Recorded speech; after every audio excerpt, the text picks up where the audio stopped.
and Islam will be deleted day by day.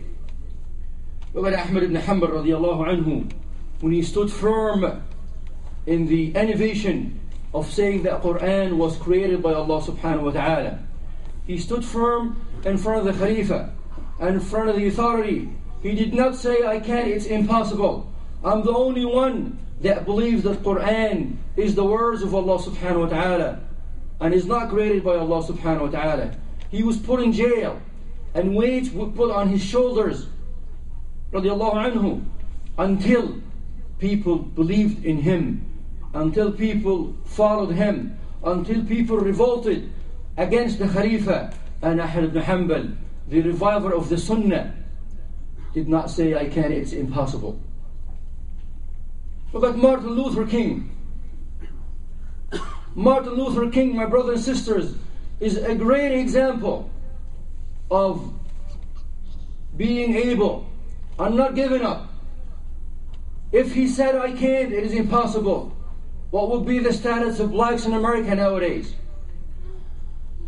Look at Rosa Parks, who refused to sit in the back of the bus, and she insisted to be equal to everybody, and she insisted to sit in front of the bus even though she was the weaker. She was in a very weak position back then, but because of her, rights came back to blacks, and they still enjoy it till nowadays. Look at Nelson Mandela, who spent 20 years in jail for a very just cause, also to bring freedom to his own people. And he was rewarded by becoming the president of South Africa later on.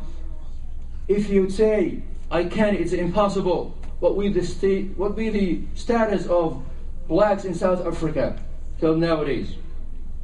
Look at the Muslims in the Battle of Badr, when they were not even prepared for war. They did not even plan for war. They went just to attack a caravan of Abu Sufyan. But they were surrounded by an army who was much more mighty in weapons and in training. If they said, we can't, it's impossible, what would be the result of the first battle of Islam?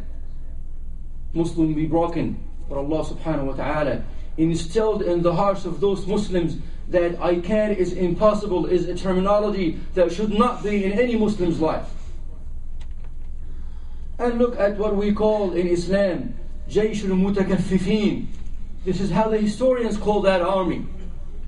They just finished a very fierce battle against the Romans back then. And they defeated them. And they went back victorious. But they were very tired and exhausted after a long war.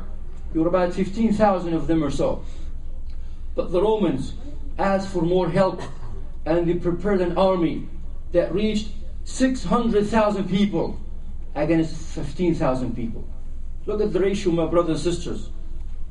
If with people's standard nowadays they would say, we can't, it is impossible, let's retreat, let's forget about it. But those people prepared their coffins to prepare for the Shahada. And Allah subhanahu wa ta'ala gave them victory. And the emperor or the king of the Romans back then were captured, because they repelled this illusion that says, I can't, it is impossible. Look at Salah ad-Din radiallahu anhu. Salah ad-Din, the great Muslim leader, that Muslims wish every day in their dua that Allah subhanahu wa ta'ala might give them another Salah ad-Din. What did he do? He didn't say, I can't, it's impossible. For 20 years or so, he raised the level of faith in Muslims. After the Masjid al-Aqsa were occupied for 92 years and was changed into a stable for horses. He didn't say, I can't, it's impossible. He did what he can. And Allah subhanahu wa ta'ala gave him victory. Look at Shaykh al-Islam Ibn Taymiyyah radiallahu anhu. He was born in a time where ignorance was abundant. When people were so ignorant and where innovations were spreading all over the Muslim nations, and where the Mongolians, the Tatarians came to the Muslims and oppressed them and killed many of them. But he was the man of all. He was a reviver when it comes to believing. When he was a reviver, when he encouraged Muslims to fight back and victory came to Muslims because of Ibn Taymiyyah. If he said, I can't, it is impossible, you may as well think of the consequences that may happen.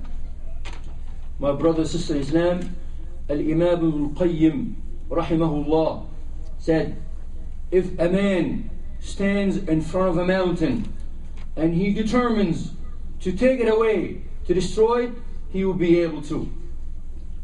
But the problem is, the real danger is to change the individual inability into a general inability.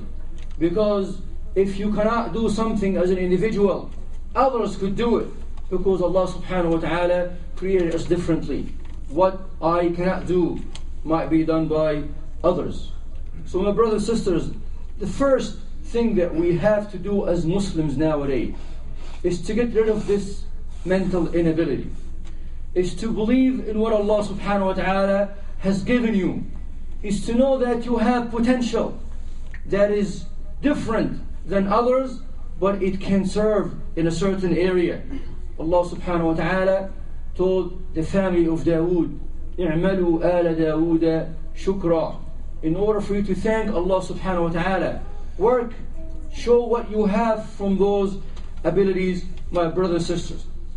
Statistics that were done throughout history prove that those, what we call great men and women in history, were originally regular people. They were normal like me and you.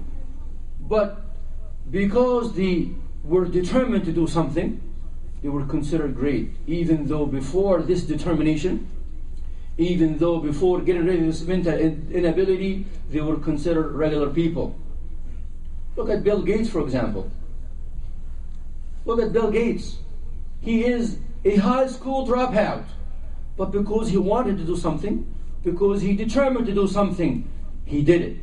He got rid of this notion, I can't, it is impossible.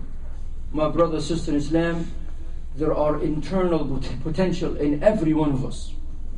Sometimes a person may not be aware that he has it, or may not realize that he has it until he tries once and twice and 3 times.